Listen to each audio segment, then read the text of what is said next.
A'udzu billahi minasyaitonir rajim. Bismillahirrahmanirrahim. Assalamualaikum warahmatullahi wabarakatuh.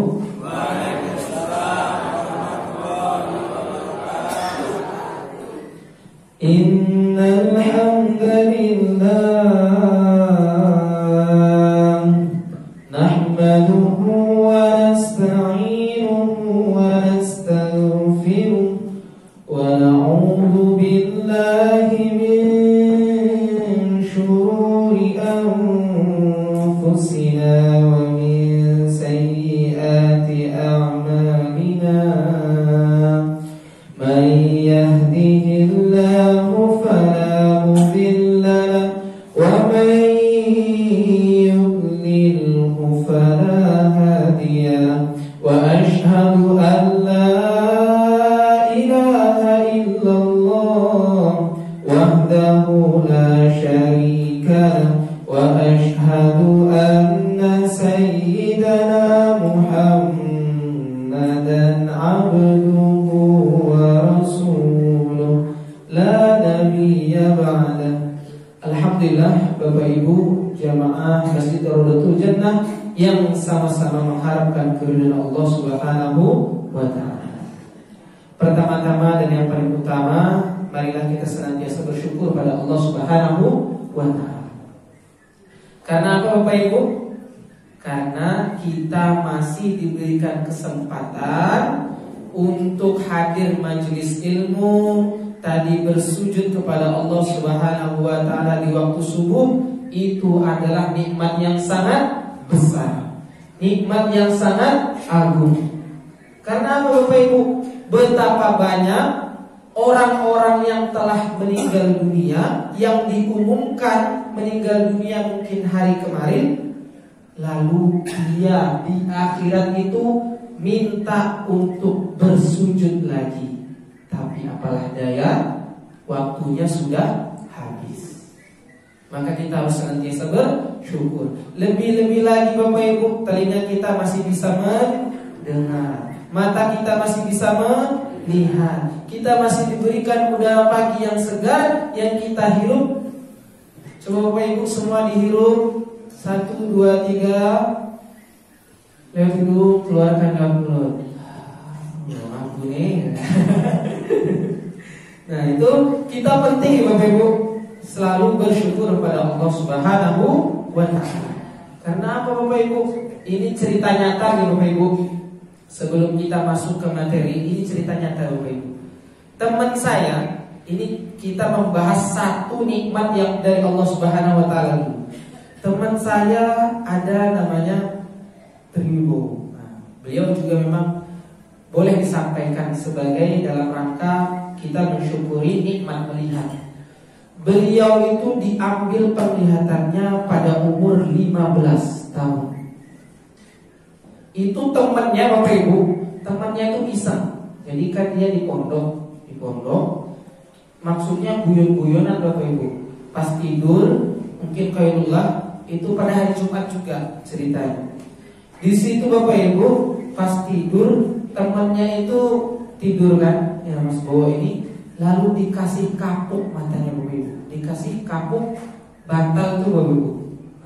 Kapuk bantal, salah tahu guling gitu. Maksudnya iseng-isengan Bapak Ibu.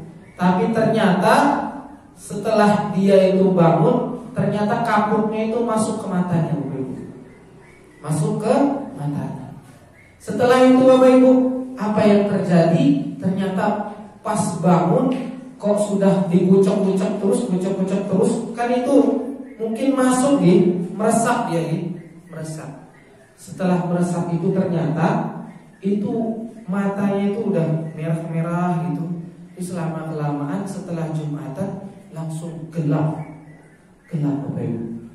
Terus ternyata diperiksa ternyata apa? Yang ngapunten, matanya itu retinanya udah rusak dan komponen-komponennya lain pun rusak. Bayangkan Bapak Ibu, yang awalnya pernah melihat, lalu Allah Subhanahu wa taala ambil penglihatannya. Rasanya gimana Bapak Ibu? Awalnya pernah melihat nih biru, mungkin mungkin birunya karpet, mungkin dinding keramik putih dan sebagainya, bisa pernah melihat, bisa tahu berbagai bentuk. Tetapi Allah cabut penglihatannya, di situ dia stres. Tapi ini ajaibnya Bapak Ibu. Kita alhamdulillah sekarang masih bisa melihat. Beliau saya tanya, sekarang kurang lebih usianya kayaknya udah 27 tahun. Sekarang Masya Allah, walaupun beliau nggak bisa melihat, tapi bersyukurnya luar biasa Bapak Ibu. Baru satu nikmat mata. Tidak bisa melihat tapi bersyukurnya Masya Allah luar biasa. Bahkan mengalahkan kita yang bisa melihat ini Bapak Ibu. Saya tanya saat itu saya tanya, apakah beliau ini termasuk orang yang bersyukur gitu misalnya. Padahal Bapak Ibu akan sangat sulit bersyukur di kala itu Cek.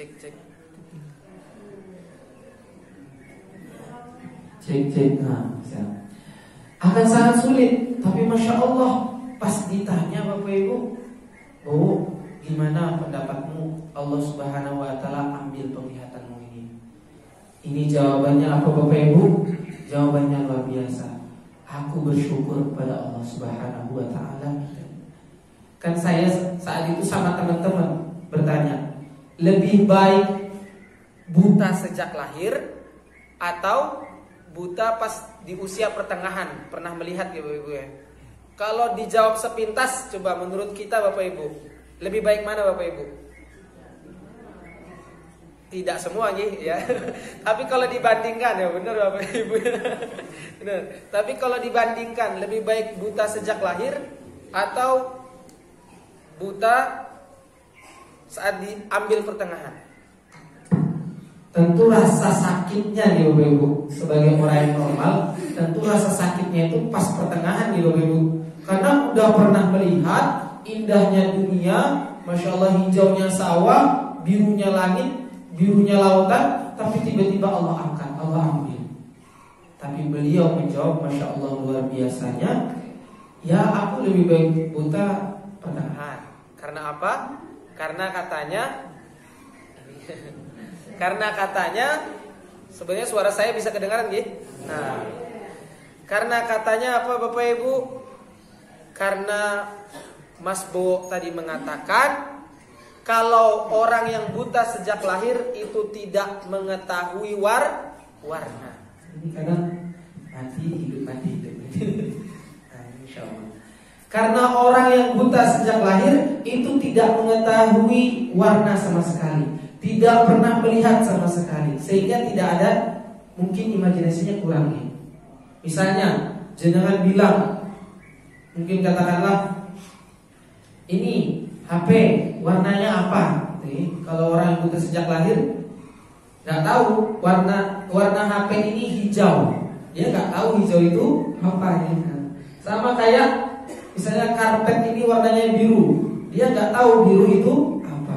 Nah itu dijawab oleh Mas Bowo, kalau aku tahu sih darah itu merah dia tahu. Terus kalau misalnya karpet itu biru, bahkan saat itu Masya Allah luar biasa, kamarnya sangat bersih, rumahnya sangat bersih Bapak Ibu, lebih bersih bahkan dari kamar saya. Itu Masya Allah, padahal orangnya tidak bisa melihat.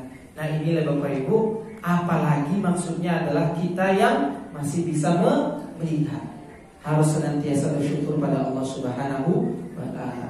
Bahkan seluruh ibadah kita kalaulah dibandingkan dengan nikmat yang Allah turunkan, itu tidak bisa melunasi kalau misalnya kita nanti masuk surga.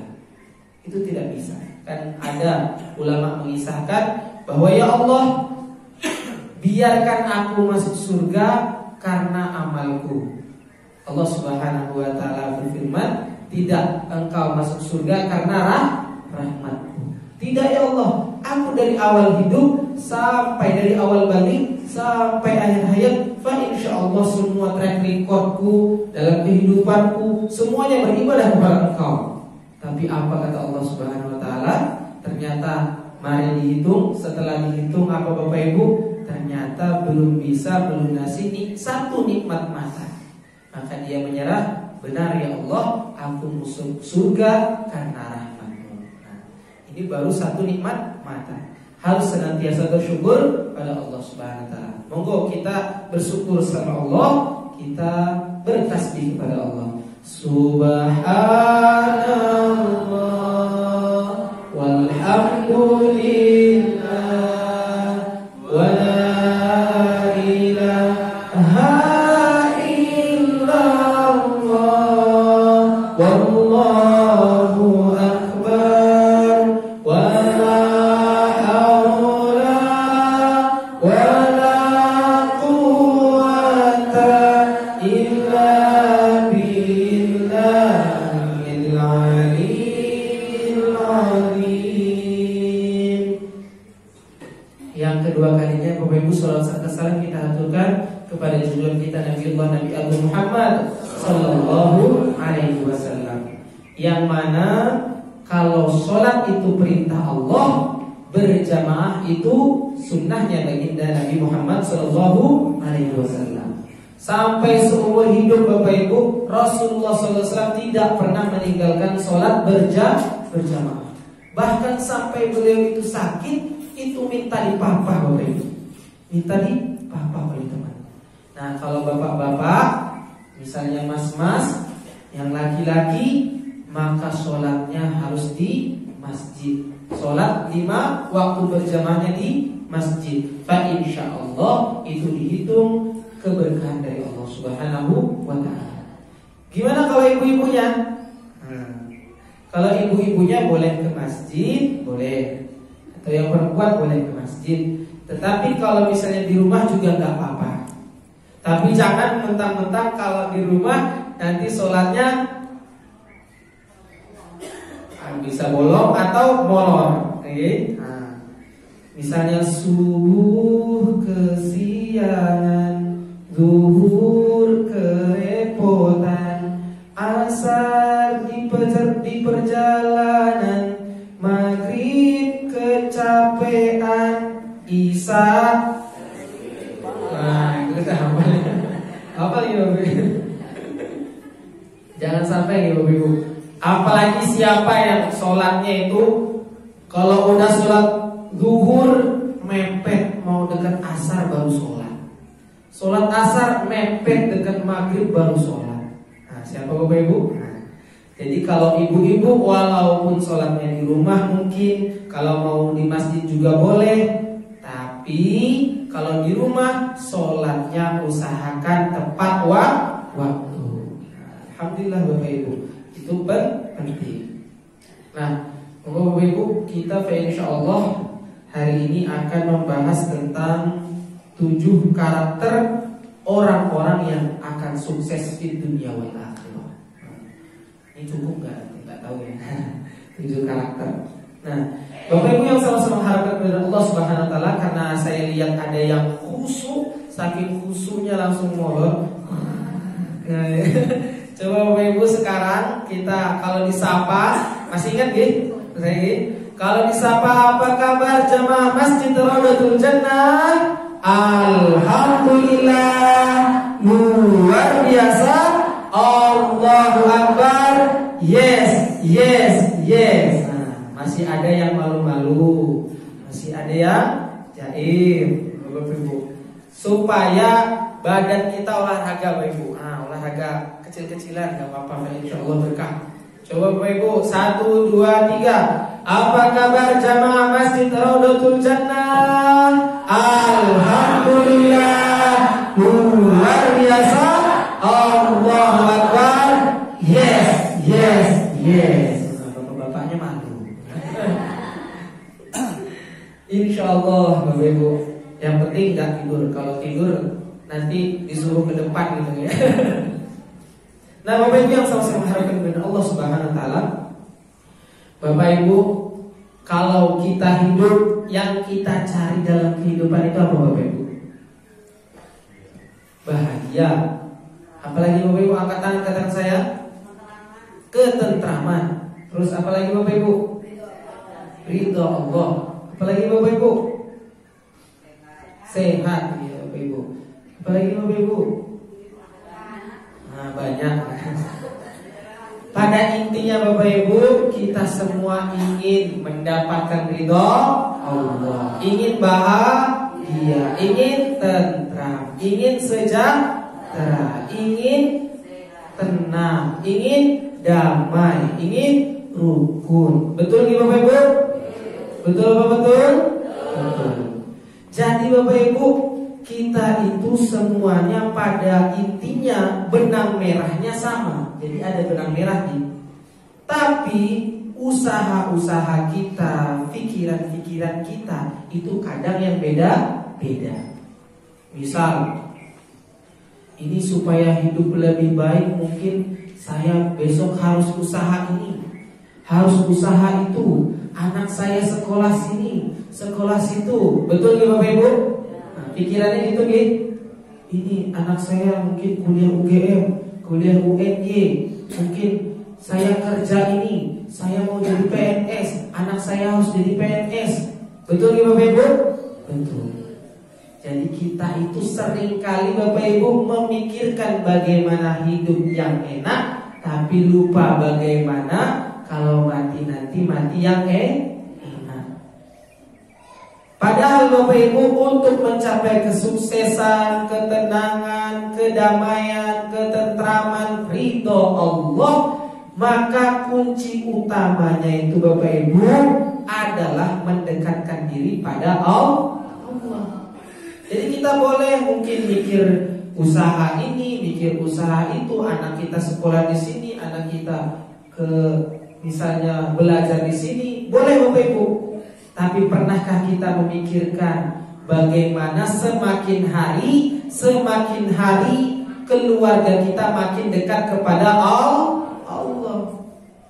Semakin hari bagaimana anak kita mendekat kepada Allah. Coba Bapak Ibu nih, kalau misalnya anaknya Bapak Ibu jam 7 itu masih tidur, itu kira-kira dibangunin Bapak Ibu? Nah sekolah nih. Tapi berapa banyak kita, anak kita itu kita bangunkan untuk tahajud. Jam misalnya jam 3:30 itu nanti dilanjut subuh berjamaah. Padahal poin utamanya Bapak Ibu adalah kalau kita dekat dengan Allah, dekat dengan segala-galanya.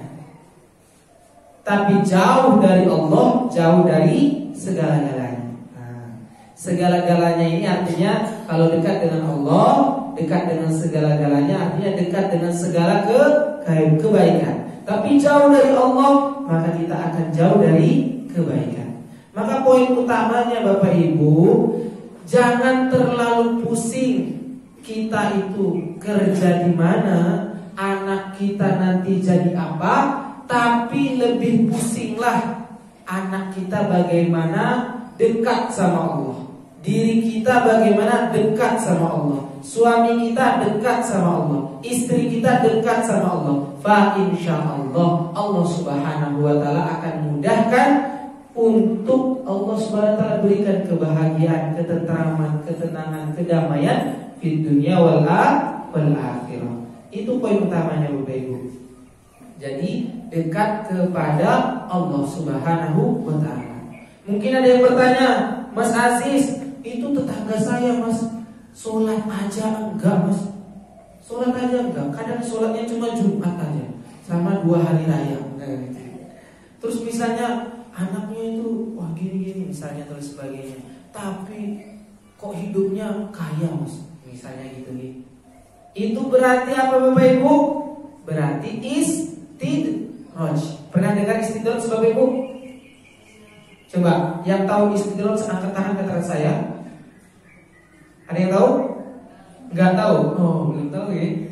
Istidraj itu Bapak Ibu, Allah Subhanahu wa taala sengaja biarkan dia itu terlena, lupa kepada Allah Subhanahu wa taala sampai nanti dia tersadar tatkala meninggal dunia bahwa dia sedang dilalaikan oleh Allah Subhanahu wa taala.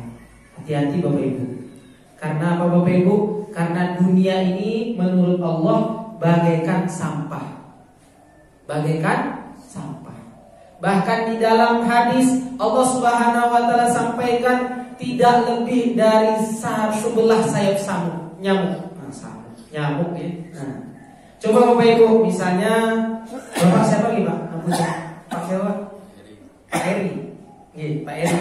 Misal napunten Pak Eri, kalau misalnya saya nih, misalnya minta sampahnya di dalam rumah, kira-kira boleh nih Pak? Misalnya di belakang rumah ada sampah gitu, boleh nih? Boleh. Kira-kira jawabnya, kalau saya minta banyak boleh nggak Pak? Oh silakan Mas Aziz, ambil aja semuanya boleh nih, ya gitu, betul nih. Begitu pula dengan Allah Pak. Bagi Allah dunia ini hanyalah sebelah sayap nyamuk. Kalau tangan kita dicelupkan dalam lautan, kita angkat, maka air satu tetes itulah dunia. Selebihnya air lautan itulah adalah nikmatnya akhirat. Maka kata Allah, orang-orang yang kafir, orang-orang yang zalim, orang-orang yang ingkar, kalau dia mau ngambil dunia, dapat yang banyak padahal dia maksiat, maka silahkan. Karena hanya sampah. Seperti kata Pak Eri tadi, kalau saya ambil sampahnya mungkin yang di belakang rumah, itu silakan dihabisin aja Mas Aziz gitu. Nggak perlu sisa, nggak apa-apa. Begitu pula dengan Allah Pak. Tetapi orang-orang yang beriman, Allah nggak pengen mensukseskan kita, memberikan kita kebahagiaan, ketentraman, kedamaian. Itu nggak mau kalau kita nggak taat kepada Allah Subhanahu wa taala. Maka kalau misalnya kita itu diberikan ujian, diberikan musibah, maka harus peka. Oh ini mungkin ujian atau teguran dari Allah Subhanahu wa taala. Maka solusinya adalah mendekat kepada Allah Subhanahu wa taala. Betul ya Bapak Ibu? Ya, alhamdulillah. Maka itu pentingnya Bapak Ibu, kita senantiasa bersyukur kepada Allah Subhanahu wa taala, taat kepada Allah Subhanahu wa taala. Coba Bapak Ibu, coba angkat tangannya dulu Bapak Ibu. Yang angkat tangan. Ya, sekarang digini-giniin, ya dilemesin, tunggu Bapak, ya, boleh. Sekarang ikuti apa yang saya katakan nih Bapak Ibu, ikuti yang saya katakan.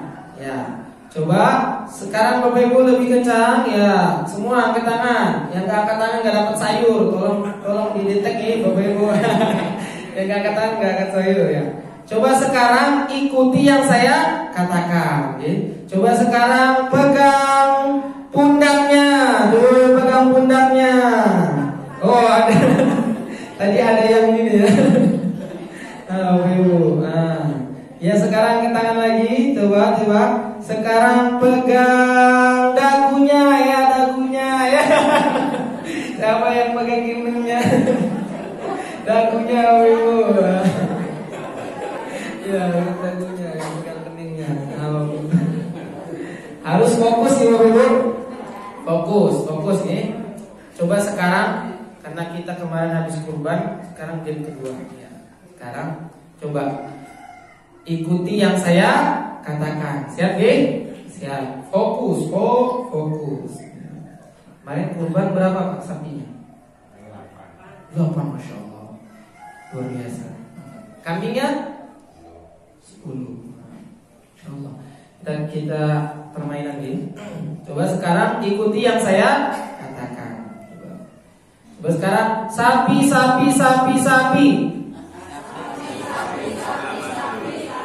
Kambing. Sapi. Kambing. Berapa sapi yang saya sebutkan? Berapa?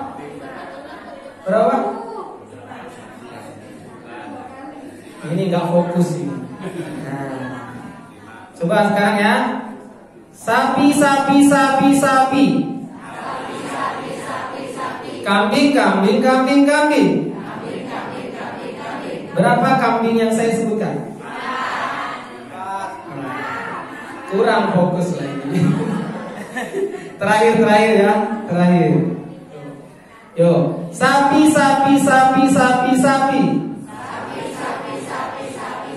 Kambing. Berapa sapi dan kambing yang saya sebutkan? Kurang fokus. Ingat instruksi di awal. Siapa yang tahu jawabannya angkat tangan? Berapa Bu? Coba aturan yang saya pertama tadi, aturannya apa? Ikuti yang saya ucapkan. Siapa yang suruh jawab Bapak Ibu? Nggak ada yang suruh jawab ya. Jadi kalau misalnya berapa sapi yang saya sebutkan, jawabannya bukan dijawab angka. Jawabannya berapa sapi yang saya sebutkan. Kan ikuti yang saya ucapkan. Betul ya? Ini ada yang masih ngelek ini, masih ngantuk masih. Jadi tadi saya nggak nyuruh ngitung gitu. Nah, cuma suruh ikutin aja gitu. Ya, berapa sapi yang saya sebutkan? Jawabannya apa Bapak Ibu? Nah, itu betul ya. Nah, harus fokus Bapak Ibu. Jangan-jangan nanti yang di kajian tadi nggak masuk ya? Enggak Bapak Ibu. Insya Allah masuk. Ini belum mulai 7 karakter. Oke, yang pertama Bapak Ibu, kita masukin supaya seger.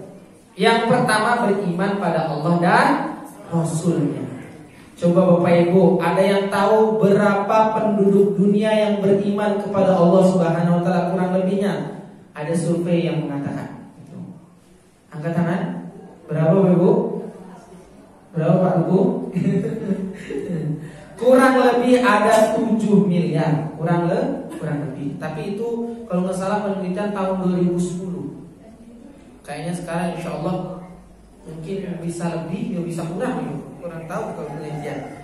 Tapi itu 7 miliar Bapak Ibu. Dan yang beriman kepada Allah kurang lebih 2 miliar. Tapi itu tahun 2010. Semoga semakin banyak yang beriman pada Allah Subhanahu wa taala. Nah, kita ini Bapak Ibu termasuk yang Allah pilih untuk beriman kepada Allah Subhanahu wa taala. 2 miliar. Karena Bapak Ibu, ini nikmat yang sangat luar biasa, nikmat yang sangat agung, yang seringkali kita itu tidak syukuri. Padahal kita sering dengar Miftahul Jannah La ilaha illallah. Kunci surga adalah la ilaha illallah. Jadi beriman kepada Allah ini Bapak Ibu nikmat yang sangat luar biasa. Bahkan ngapunten di Bapak Ibu, ini ada ustadz nasional, saya tidak sebutkan namanya. Dia mengatakan, mencontohkan Bapak Ibu, saking nikmat iman ini adalah nikmat yang luar biasa. Kalaulah saya ini tidak diberikan nikmat iman, katanya, kemungkinan saya sudah menghamili anak orang. Ini dalam Bapak Ibu. Betul. Karena kalau kita itu tidak beriman Bapak Ibu, kemungkinan yang jadi imam itu wahyu atau nafsu. Nafsu Bapak Ibu. Bahkan ngapunten, saya usianya sekarang 25, masih jomblo. Bapak-bapak, ibu-ibu, siapa yang punya anak bilang aku. Iya, misalnya promosi misalnya. Enggak, saya yang 25 ini Bapak Ibu. Alhamdulillah. Dengan nikmat ini, iman ini Bapak Ibu, alhamdulillah tidak pernah berzina. Bahkan pacaran pun saya tidak mau Bapak Ibu. Karena pacaran itu Allah Subhanahu wa taala larang, wala taqrabuz zina. Jangan dekati zina. Innahu kana fahishatan wa sa'a sabila. Karena zina itu suatu jalan yang buruk dan suatu perbuatan yang keji Bapak Ibu. Misalnya kalau anak muda yang kalau misalnya udah jatuh ke dalam pacaran, bahkan ngapunten mungkin masih pernah berzina, naudzubillahi min dzalik, maka itu jauh dari Allah Subhanahu wa taala. Bahkan kalau misalnya teleponan itu Bapak Ibu, teleponan siang-siang, "Tayang, udah makan tiang belum?" katanya. Kok tiang dimakan Bapak Ibu? Tayang udah makan tiang belum? Padahal gak ada jaminan Bapak Ibu. Kalau anak kita itu pacaran Bapak Ibu, gak ada jaminan itu dia cuma punya satu, ya. Bahkan mungkin itu isi WA-nya itu asrama putri kalau cowok itu Bapak Ibu. Kalau yang cewek asrama putra itu. Karena apa? Karena tidak ada rasa takut pada Allah Subhanahu wa ta'ala. Nah, bahkan diri saya ini Bapak Ibu, kalau tidak ada nikmat iman, ngapunten Bapak Ibu, kemungkinan saya juga sudah berzina di usia yang sekarang. Itu di luar negeri itu Bapak Ibu, itu dijelaskan usia 15 tahun itu kalau pacaran udah masuk dalam kamar, ya diperbolehkan sama orang tuanya. Ini na'udzubillahi min dzalik. Maka kita yang diberikan nikmat iman itu adalah nikmat yang sangat luar biasa. Maka beriman kepada Allah dan Rasulnya adalah nikmat yang sangat luar biasa Bapak Ibu. Bayangkan kalau kita tidak punya nikmat iman ini Bapak Ibu, kemungkinan kita itu akan jatuh dalam kubangan dosa. Kemungkinan kita juga udah doyan sama minuman-minuman khamar, minuman-minuman keras. Padahal Bapak Ibu, minuman-minuman keras itu merusak seluruh sistem organ tubuh. Apa yang Allah perintahkan Bapak Ibu, pasti itu adalah kebaikan untuk hambanya. Betul Bapak Ibu? Coba kira-kira Bapak Ibu, kalau misalnya kita itu tidak beriman, tidak bertakwa pada Allah, tidak bersujud, tidak sholat, seluruh dunia ini Bapak Ibu tidak sholat, tidak beriman pada Allah, tidak taat aturan Allah, kira-kira Allah itu turun tahta gak jadi Tuhan Bapak Ibu? Tidak Bapak Ibu, betul? Allah tetap jadi Tuhan, tetap Rabbul Alamin, kekuasaannya mentok Bapak Ibu. Jadi sebenarnya yang butuh ibadah siapa Bapak Ibu? Allah atau kita? Sebenarnya siapa yang butuh iman? Allah atau kita? Bahkan Bapak Ibu, kalau kita semuanya sholat, semuanya haji, semuanya misalnya bisa beriman bertakwa pada Allah, itu tidak melebihkan kekuasaan Allah, karena itu kekuasaan Allah sudah mentok. Artinya segala perintah Allah itu adalah kebaikan untuk diri kita, keluarga kita, dan masyarakat kita. Maka harus senantiasa bersyukur kepada Allah Subhanahu wa ta'ala. Betul Bapak Ibu? Betul. Apa kabar jamaah Masjid Raudhatul Jannah? Alhamdulillah, luar biasa. Allahu Akbar. Yes, yes, yes. Tidak kerasa ini mau jam 6 nih. Padahal baru 1. Tadi 7 karakter. Ya ini kalau udah keasikan ini lebih banyak. Ampun dan baru. Nah, tapi benar kalau kata Nabi bahwa itu ada sahabat diceritakan, ada yang sahabat itu jago ceramah Bapak Ibu, jago bernasihat, sampai-sampai tolong setiap hari itu ceramahnya kalau bisa banyak gitu itu sahabat. Terus apa jawaban sahabat? Sesungguhnya aku takut engkau bosan. Jadi yang penting setiap hari sesudah subuh ya maksimal 2 jam misalnya. Kira-kira mau 2 jam Bapak Ibu? Udah sayurnya udah teriak itu Mas. Maka Pak insya Allah semoga kita diberikan keberkahan oleh Allah Subhanahu wa ta'ala, dan semoga Allah Subhanahu wa ta'ala ampuni seluruh dosa-dosa kita. Allah Subhanahu wa ta'ala ampuni seluruh dosa keluarga kita, dan Allah Subhanahu wa ta'ala berikan keberkahan, kebahagiaan, kesuksesan, ketentraman, kedamaian, ketenangan dalam kehidupan kita, sehingga kita bisa dekat kepada Allah Subhanahu wa ta'ala. Monggo Bapak Ibu kita berdoa dulu. Berdoa. A'udzu billahi minasy syaithanir rajim. Bismillahirrahmanirrahim. Alhamdulillahi rabbil alamin. Ya Allah, ya Rabbul alamin. Hamdan syakirin, hamdan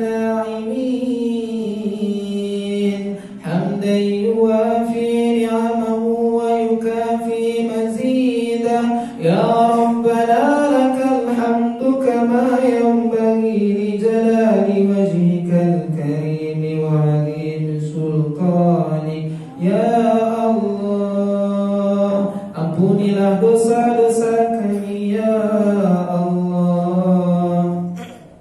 Ampunilah dosa seluruh dosa-dosa kami ya Allah. Ampunilah seluruh dosa keluarga kami ya Allah. Ampunilah seluruh dosa-dosa saudara-saudara kami ya Allah. Ampunilah seluruh dosa-dosa jamaah Masjid Raudatul Jannah ya Allah. Mungkin di antara kami ada yang pernah berzina ya Allah. Mungkin di antara kami ada yang pernah durhaka kepada orang tua ya Allah, sehingga kami belum bisa membahagiakannya ya Allah. Mungkin di antara kami ada yang pernah meminum minuman keras, khamar ya Allah. Mungkin di antara kami banyak yang bersimbah dosa dalam kesehariannya ya Allah. Ampunilah seluruh dosa-dosa kami ya Allah. Ampunilah seluruh dosa keluarga kami ya Allah. Ampunilah seluruh dosa saudara-saudara kami ya Allah. Ampunilah seluruh dosa kaum muslimin. Ampunilah seluruh dosa kaum muslimat. Ampunilah seluruh dosa kaum muslimin, muslimat, mukminin, mukminat ya Allah. Berikanlah kami kebahagiaan di dunia wal akhirah, sukses di dunia wal akhirah, sejahtera di dunia wal akhirah, tenang, tentram, damai di dunia wal akhirah. Amin, amin ya rabbal alamin. Rabbana zalamna anfusana wa illam taghfir lana wa tarhamna lanakunanna minal khasirin. Rabbana atina fid dunya hasanah wa fil akhirati hasanah wa qina adzaban nar. Subhana rabbika rabbil izzati amma yasifun wa salamun alal mursalin walhamdulillahi rabbil alamin. Al-Fatihah. A'udzu billahi minasy syaithanir rajim. Bismillahirrahmanirrahim. Alhamdulillahi rabbil alamin arrahmanir rahim maliki yaumiddin. Iyyaka na'budu wa iyyaka nasta'in ihdinas siratal mustaqim siratal ladzina an'amta 'alaihim ghairil maghdubi 'alaihim waladdallin. Marilah kita tutup majelis kita dengan hamdalah dan doa kifaratul majelis. Alhamdulillahirabbil alamin. Subhanakallahumma wa bihamdika asyhadu an la ilaha illa anta astaghfiruka wa